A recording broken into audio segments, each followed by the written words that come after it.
I've tried for like 15 years to what is going on now? Yeah, you're right. That's what we did. Oh, that's fine. So let's say once they have a partner. Yeah, that's it.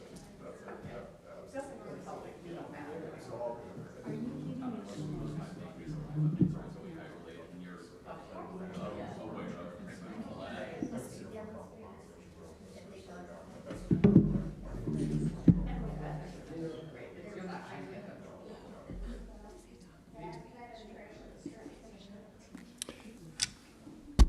Shabbat Shalom to everyone.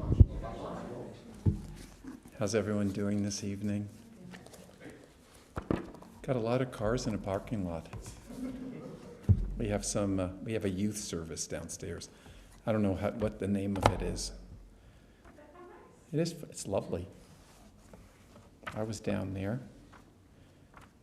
But there's one thing that I didn't realize. We don't have a name for the downstairs. What's the name? The basement. We're having services in the basement.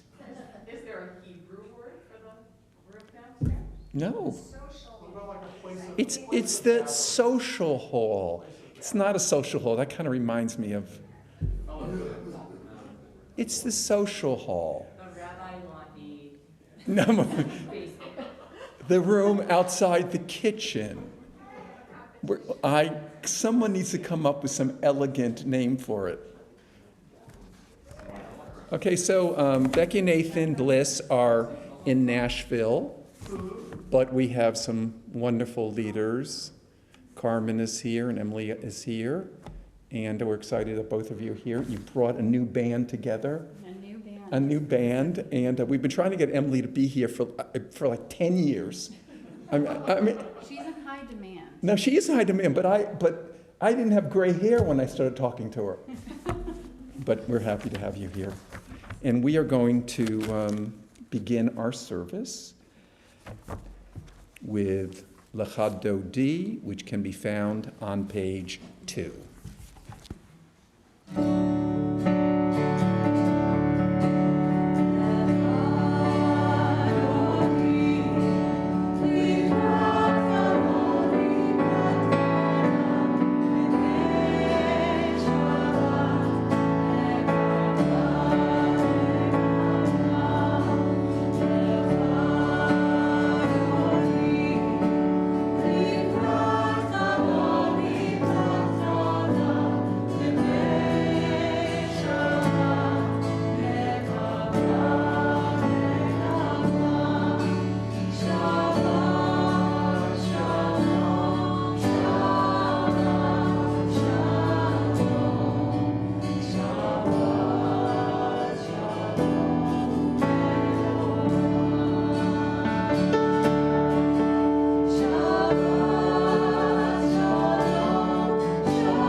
Ethan, would you be willing to light Shabbat candles this evening?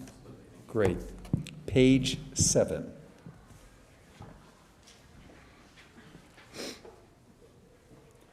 Come, let us welcome Shabbat. May its radiance warm our hearts as we kindle these tapers. Light is a symbol of God's presence in our lives. The Eternal One is our light and our salvation. Light is the symbol of the holiness within each of us. The human light is the light of God. Light is a symbol of the Torah's teachings, for the commandment is a lamp and the Torah is a light. Light is the symbol of Israel's mission. As it is written, I have made you a covenant people to serve as a light to the nations. Therefore, in the spirit of our ancient tradition that hallows unites Israel in all lands and all ages, we kindle the lights of Shabbat.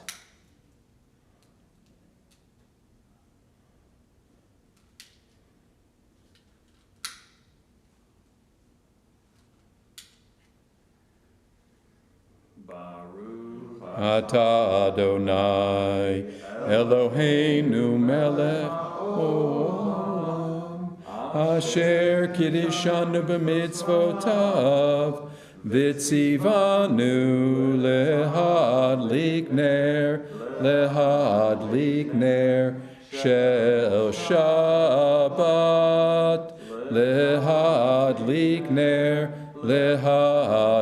ner shel Shabbat.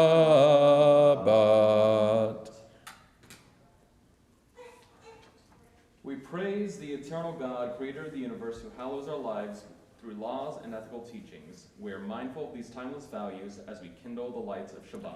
May God bless us with Shabbat joy. May God bless us with Shabbat holiness. May God bless us with Shabbat peace. Amen. Amen. I just want to say something. Ethan, I don't know the name of the group that you've created, this religious group. Okay. They produced, and you should make it available. They produce this amazing Haggadah. I mean, you've seen it. It's amazing. And I commend you for bringing so much creativity into it. Now, some of the things in it I don't agree with. But who cares what I like or don't like? But it is so amazing, and it's so beautiful and so rich with all kinds of interesting things. You have to make it available to the congregation. I just commend you for your Jewish creativity. It really is wonderful. I have to give credit to Sarah Oleander, who did most of the work on it. No, but it's something that came out of what you've created, and I think it's wonderful. I just wanted people should know that the creativity that's part of our congregation, you're a major part of it. So thank you. Thank you. I think we'll probably make a PDF. Okay, good. Okay, but some of it is very challenging. Okay, but okay. I'm very open-minded. Disturb the comfort. I agree with you. I mean, we need some disturbing in our world, disruption. Let's turn to page 78 and let's rise for the call to worship.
Let's be seated.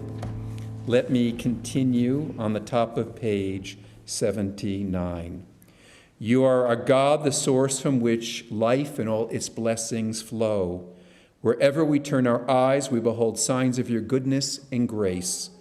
The fullness of your power is disclosed to us in your guidance of our people, in your constant shaping of human destiny, and in wondrous works of creation. Your guiding spirit is present in all your works, the harmony and grandeur of nature. Speak to us of you, of your infinite might and majesty. We read together on the top of page 80. Infinite as is your power, even so is your love. It may be seen through the history of our people Israel, through laws and ethical precepts, through statutes and ordinances. You have led us in the ways of righteousness and brought us to the light of truth.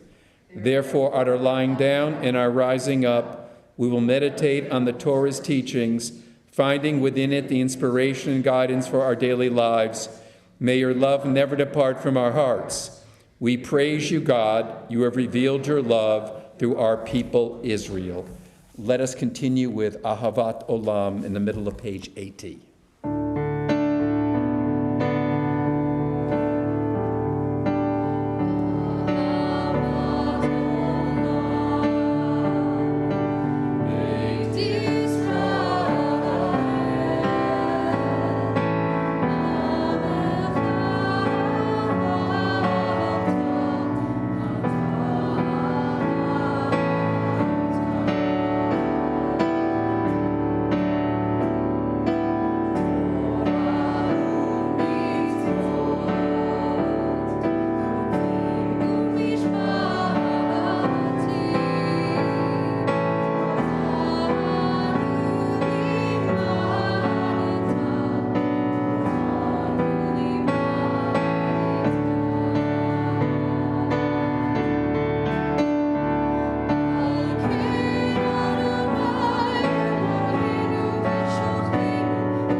Continue with the Shema on page 81.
On page 84, let us read these verses on the top of the page responsively. Trust in the Eternal One with all your heart and do not rely only on your own limited understanding. Remember God's commandments and do them, that you should not follow only your own heart and your own eyes.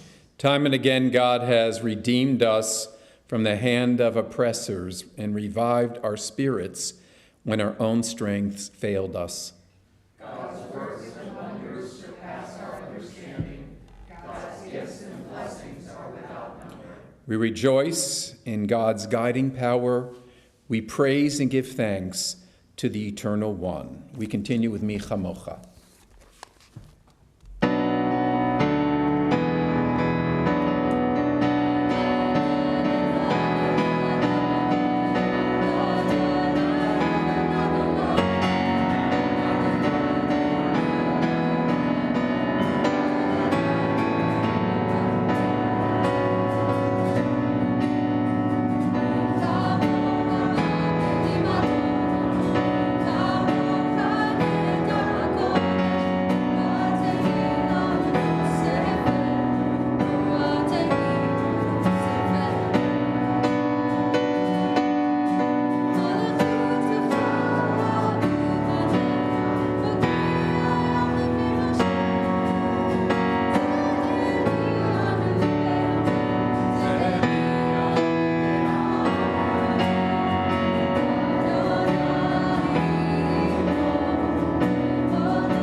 Let's continue in the middle of page 85 with Vishamru.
On the top of page 86, let us read this paragraph together. Grant, O God, that we may lie down in peace and rise up again to life. Spread over us the shelter of your peace. Guide us with wise counsel. Be as a shield about us, fortifying us against hatred and war, against pestilence and sorrow. Curb within us the inclination to do evil, and comfort us with the embrace of your love. Guide our going out and coming in to life and peace from this time forth and forever. We praise you, God, for you shelter us and all who dwell on earth. We continue with Hashkivenu.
On page 87, let us rise for the tefillah.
Let us be seated, and let us read responsively the verses beginning on the top of page 89. For the expanding grandeur of creation, worlds known and unknown, galaxies beyond galaxies filling us with awe and wonder. For this fragile planet Earth, its times and tides, its sunsets and seasons. For the joy of human life, its wonders and surprises, its hopes and achievements. For human community, our common past and future hopes, our oneness transcending all separation, our capacity to work for peace and justice in the midst of hostility and aggression. For high aspirations and noble causes, for faith without fanaticism, for understanding of views not shared. For all who labor and suffer for a fairer world, who risk their personal well-being so that others might live in dignity and freedom. For human liberties and sacred rights, for opportunities to change and grow, to affirm and choose. We pray that we may live not by our fears but by our hopes, not by our words but by our deeds. Blessed are you, eternal one, to whom all thanks are due. Let's continue on page 90.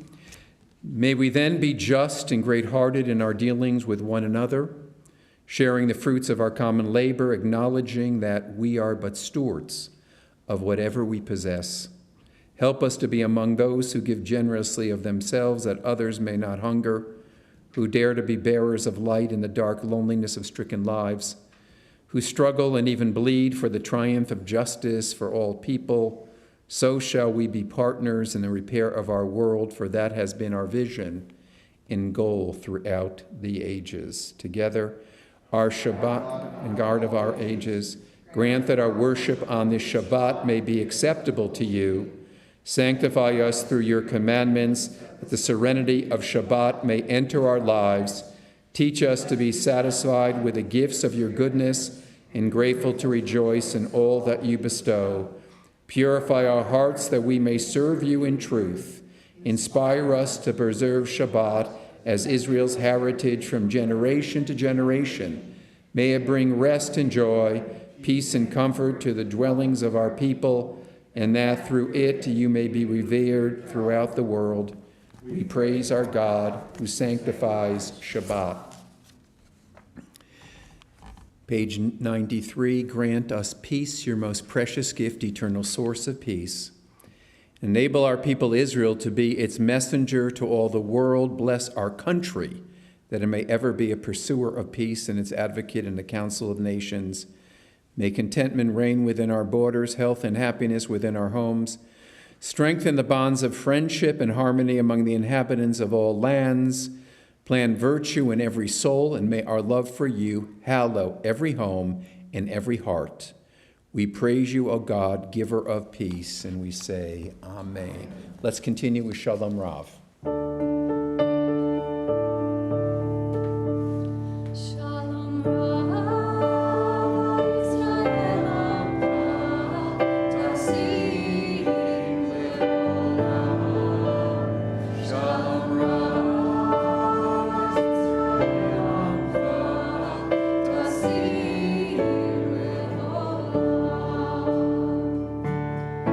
Ki ata u'mechado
Let's continue with some moments of private reflection.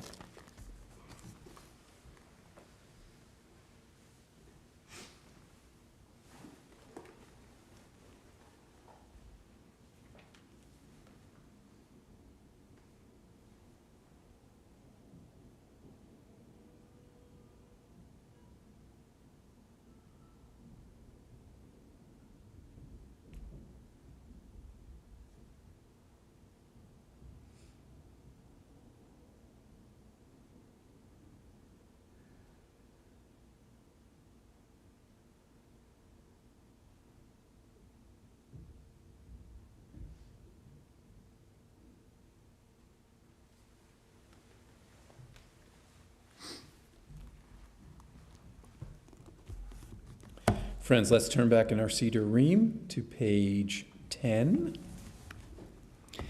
And let me begin at the top of the page. Prayer invites God's presence to lift our spirits. It allows the blessing and gift of hope to prevail in our lives. Prayer may not bring water to parched fields, nor mend a broken bridge, nor rebuild a ruined city. But prayer can water an arid soul, mend a broken heart, and rebuild a weakened will. Together, we pray for all people who are at this hour, are in sickness, in want, or in distress of body or spirit. We name in our hearts those who are near to us, and whose pain we feel pain. Let them know your help and feel your presence, realizing that they are not alone. Friends, as we gather here, we are mindful of the people in our lives, people in our community, people that we not are aware of, that are sick and in need of our best wishes and prayers. And if you'd like to share a name of someone that you're thinking of this evening, I ask you to do so. I'm going to move around. Yeah, please. Laurie Horn. Okay. Glenn Young and Louisa McCarroll. Okay. Yes. Okay. Anyone else? Yeah. Okay. Okay. We continue with Misha Berach.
Shabbat shalom to everyone. It's nice to see everyone. Last weekend, Tom Barnett and I led 6 teenagers on our yearly confirmation trip to Jewish New York. They are 15 and 16-year-olds, and before I left, I said, pray for me, and my prayers were answered. Now, we do it for many reasons. It is a tradition. It's a way to expose our students to dimensions of Jewish life that cannot be found in Kansas City. New York City is the great Jewish city. It is a way to build, even the non-Jews are Jewish, but that's a whole sociological discussion. It's a way to build connections among the students. The kids get to know Tom Barnett and me better. It was one of the best trips we've ever had, I think.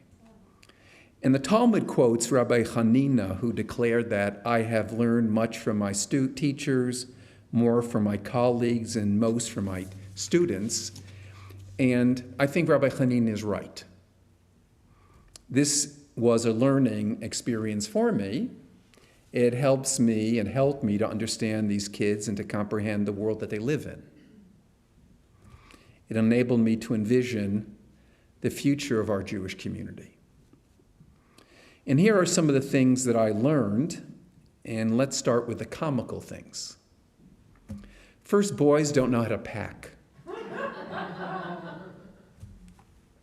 They certainly don't know what to wear to a synagogue in the Upper East Side of New York. I told them, and it was in writing twice, and it was verbally communicated to them at least 2 or 3 times. I told them that they needed to pack something synagogue appropriate. Obviously, contextually, it's on the Upper East Side of New York. We went to Central Synagogue, which is something. And at the synagogue, the dress ranges from business attire, and it gets loose by being business casual. The girls on a trip did exactly what we asked. They came down the elevator. They looked elegant and perfect. The boys were clueless. They didn't even have any idea what I meant. None of them really brought normal pants on the trip. One boy came down wearing a pair of shorts, and some wore sweatpants, and when they came down the elevator, my face turned ashen. They're going to humiliate me. I wasn't a happy camper. I got over it. Second, they eat a lot. Now the girls eat too. Don't look at my credit card bill for their food. You would faint. Joyce just had to write a check for us. I think she's going to faint. We went to Zucker's, which is a nice place, for breakfast every day. It's close to our hotel. And they had big breakfasts. And on the first day, an hour later, we needed to go to Dunkin' Donuts. And throughout our trip, we had big breakfasts, big lunches, big dinners. We went to Katz's Deli, where the sandwiches are like this. They ate everything. You need to feed kids. That's what I learned. Okay, so now the more serious observations. First, services in general are not their thing. The service at Central Synagogue is what I call Friday night, the Broadway show. There are 1,000 people there. It is very well choreographed. There is nothing spontaneous in the service. The musicians are first class. They have literally 3 cantors. Every clergy person is always smiling. It's like they must take gas before the service. The service was longer than ours, but they acted very appropriately during the service. But from my vantage point, the service did not resonate with them. I don't know what to make of it except what we know already. Our kids don't come to synagogue. It's foreign territory for them. We don't see them on the high holidays. And I asked the question, what's the future of worship for these kids? And that concerns me. It should concern all of us because Judaism without worship is missing something, both theologically and sociologically. And we're not the only synagogue that faces this, but this is our synagogue, and these are my teenagers, and I have to share that impression. They are living in a virtual world. They're always on their cell phone. There are no limits. They sit at a meal and focus. They don't talk to each other. They sit at the meal and they play games, and they on TikTok and Snapchat and Instagram. They're looking at pictures. And when there's any social awkwardness, they go to their screen. At times I need to tell them, turn it off. It's a distraction. They're on a tour. I said, we're paying a lot for this tour. Turn it off.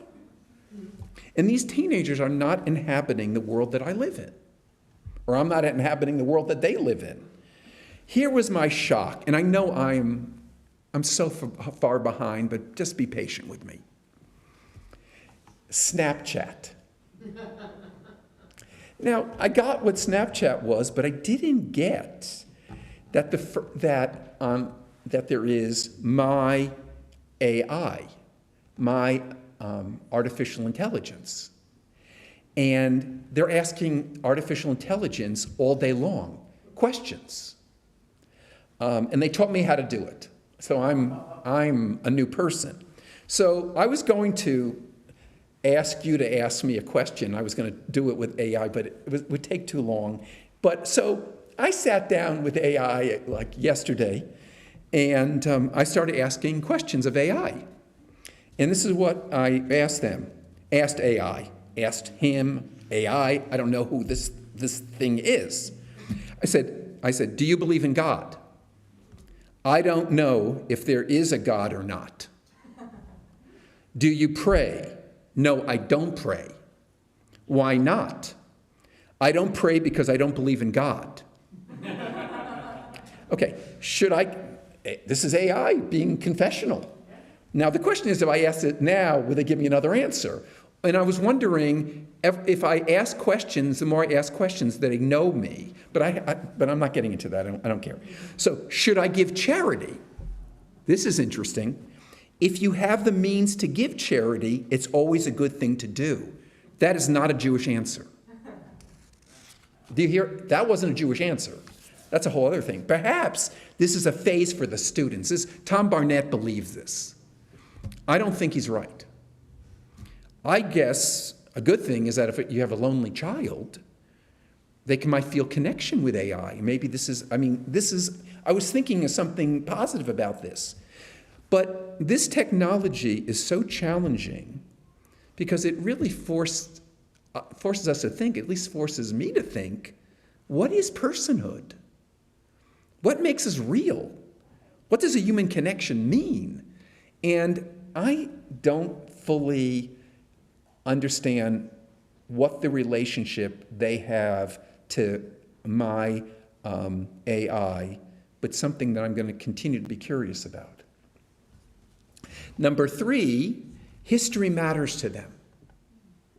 We took them to the 9/11 site, which we always do, and this is not part of their collective memory. They weren't born yet. It wasn't a great tour, but it did resonate with them. One of the children wanted to find the name of someone that their family knew had died in the towers. They found the name.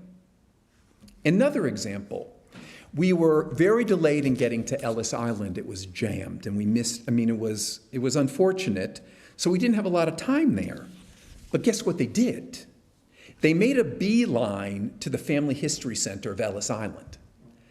It contains approximately 65 million searchable records. And some found out that their families' names had been changed. Their personal history still mattered to them. Family history matters to them.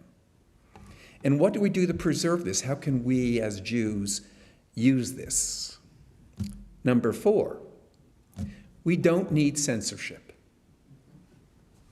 Now, we took them to the Broadway show, The Book of Mormon, okay?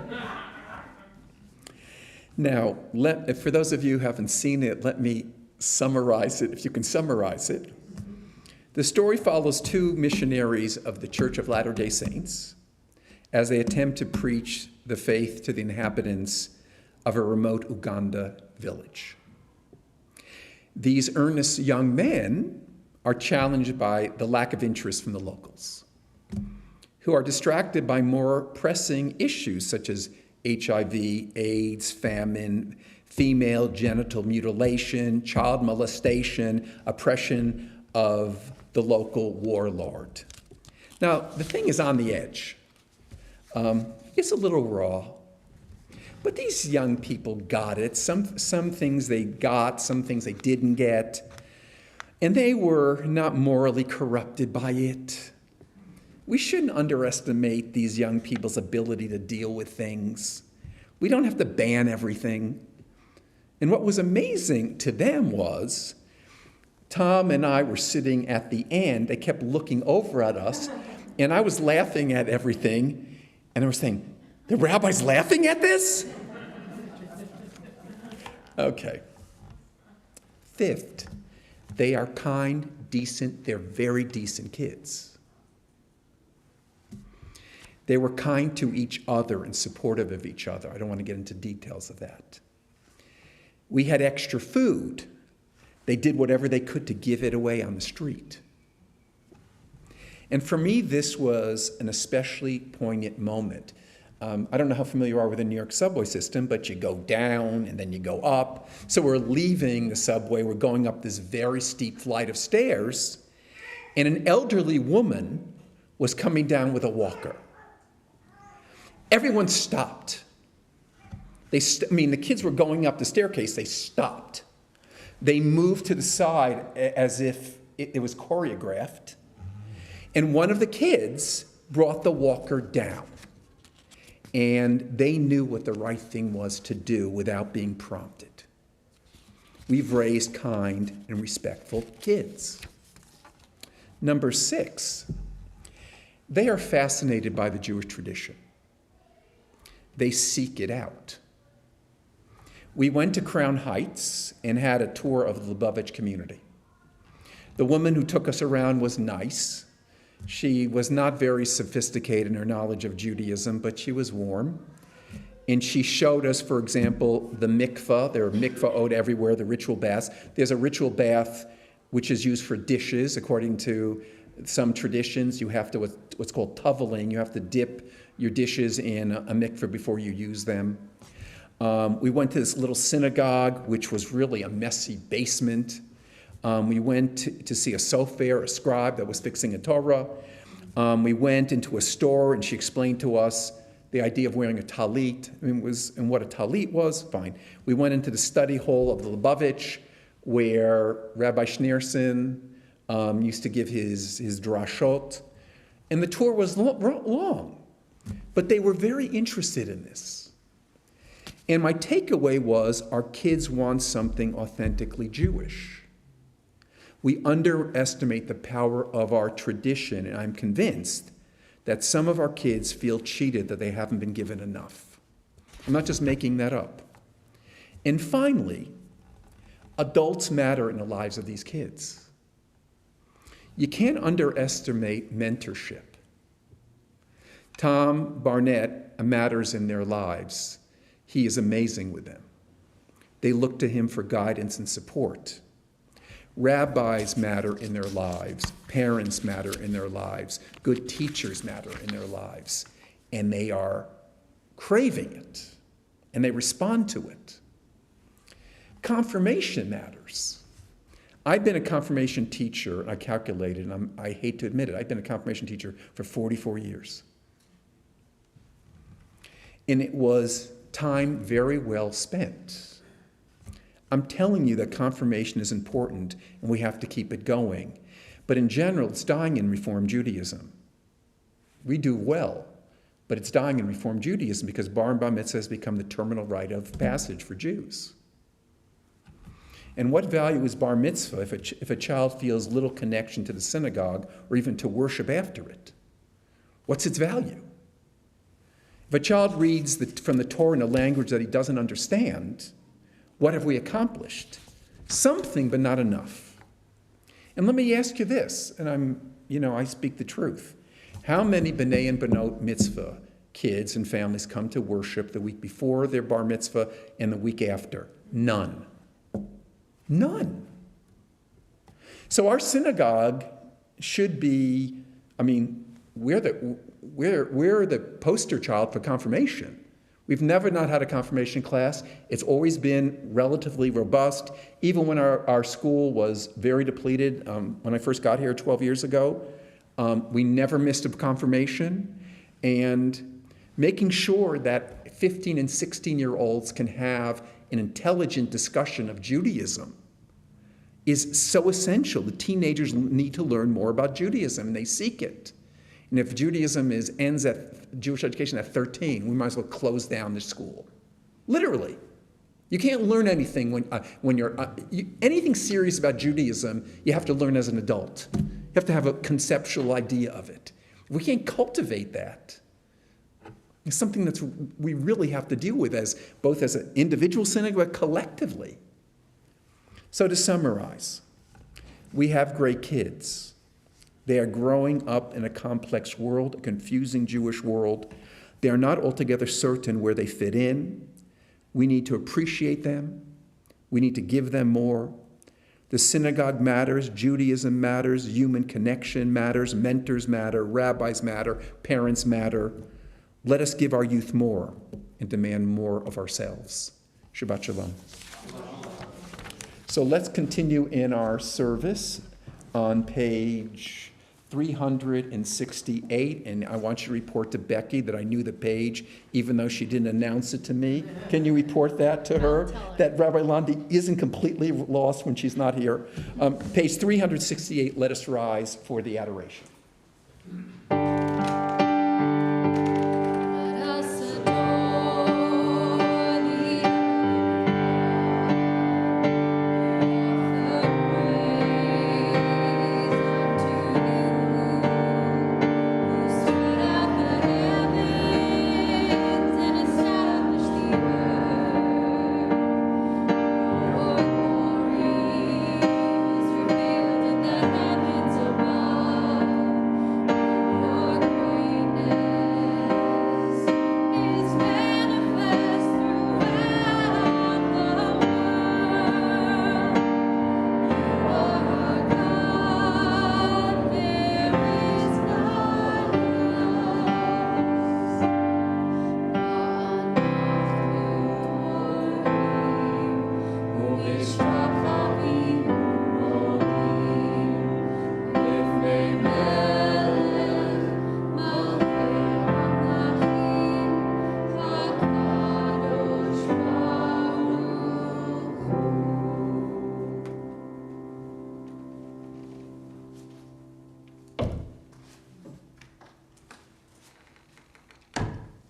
Let's be seated, please. Let's read together on page 369.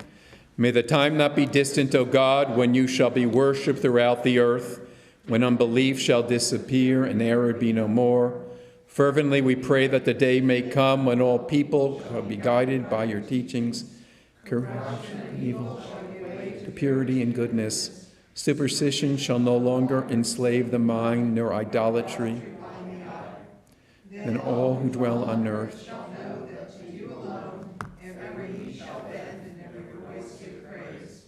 May all created in your image recognize that we are brothers and sisters, so that one in spirit, one in harmony, we may be forever united before you. Then shall your reign be established on earth, and the word of your ancient prophet be fulfilled.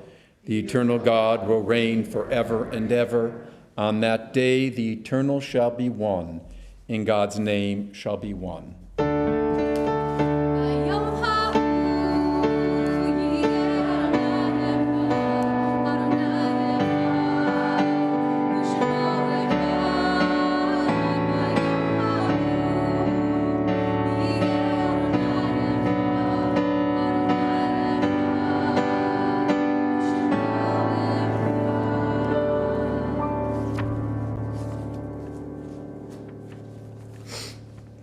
Friends, at this time, we call the yurt sites that are part of the permanent memory of our community. George K. Baum, Marcia Berkeley, Henry Block, Eugene Dreyer, Edna Wessel Goldberg, Fanny Goldstein, Shirley Goldstein, Bernard Hurwitz, Elke Schifrin, Elias Siegel, Morton Soslin, Barbara Winkler. In solemn testimony to that unbroken faith that links the generations of the house of Israel one to another, we ask everyone to please rise as we join together as a congregation, joining those who are in mourning and those observing yurtzeit in reciting the mourner's Kaddish.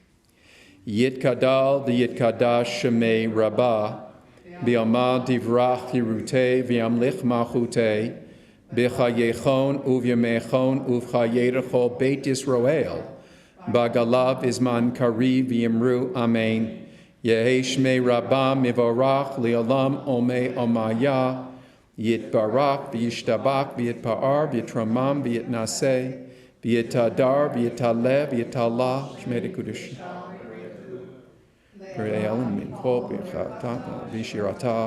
Tush b'chata v'nechamata damiran b'yoma v'yimru amen. Yehi shlama rabba min shemaya v'chayim aleinu v'yakol Yisrael v'yimru amen. Oseh shalom b'mromav hu ya'aseh shalom aleinu v'yakol Yisrael v'yimru amen. May the one who causes peace to reign in the high heavens, let peace descend on us and all Israel and all the world. And let us say amen. Please be seated.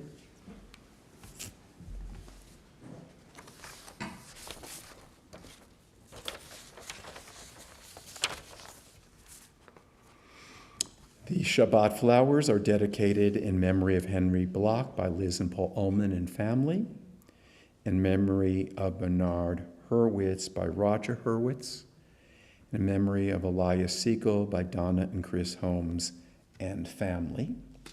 Just a couple of important announcements. The Yom HaAtzmaut Community Celebration will be Sunday, April 30th from 5 p.m. to 9 p.m. at Meadowbrook Park. And we're celebrating the 75th anniversary of the creation of the State of Israel. Everyone is invited, and there are good Israeli food there. And we have a nice flyer if you want to look at that. This Sunday. Next Saturday, next Shabbat, May 10th at 10 a.m., we are having our confirmation service and our consecration service, and it's worth coming for a lot of reasons.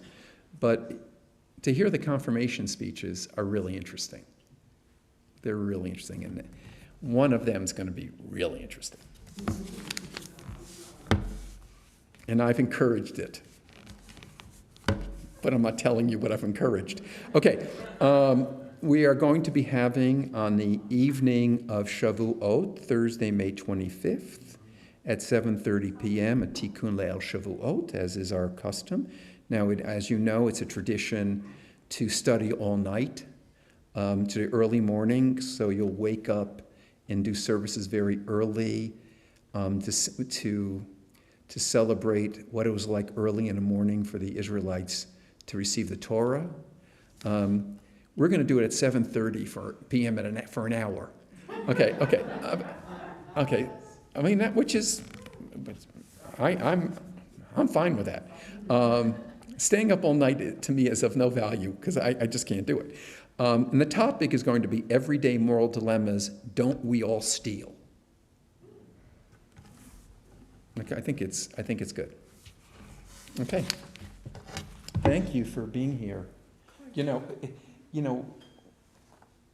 as you know, Becky and Nathan bring a very high level to our congregation. Mm-hmm. But it's so wonderful that we can bring other people who are so talented to keep the level of our congregation important, because the beauty of the service is very important to us. Mm-hmm. It's very, very important to us, and you've helped that happen. So thank you so much. Happy to be here. Yeah, And Emily, again, we finally got you here. And you will be back, even though you don't know it. Okay. So we are going to end our services with Od Yavo Shalom Aleinu, 4:37, and immediately following services, we're going to be out in the foyer, and we can wish each other Shabbat Shalom, a Kiddush and Motzi, and have some sweets out there. So we are going to continue page 437, Od Yavo Shalom Aleinu.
Shabbat Shalom.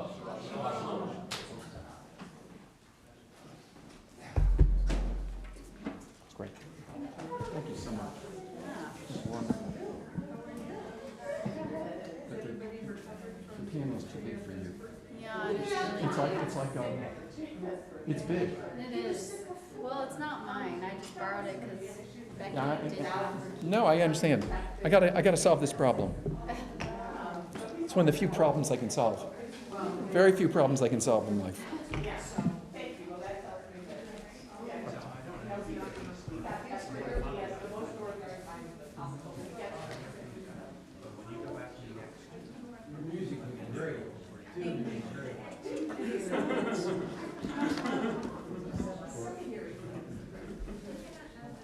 you so much, Ellen. Oh, yeah, of course. Way better. I like being your supporters. It wasn't enough of that. I need support.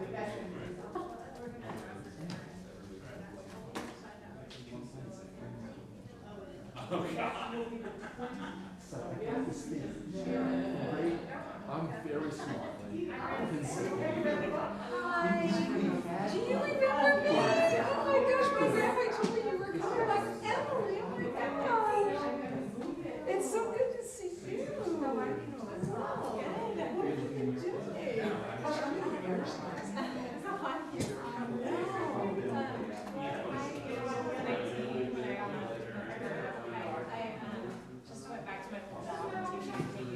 Yeah.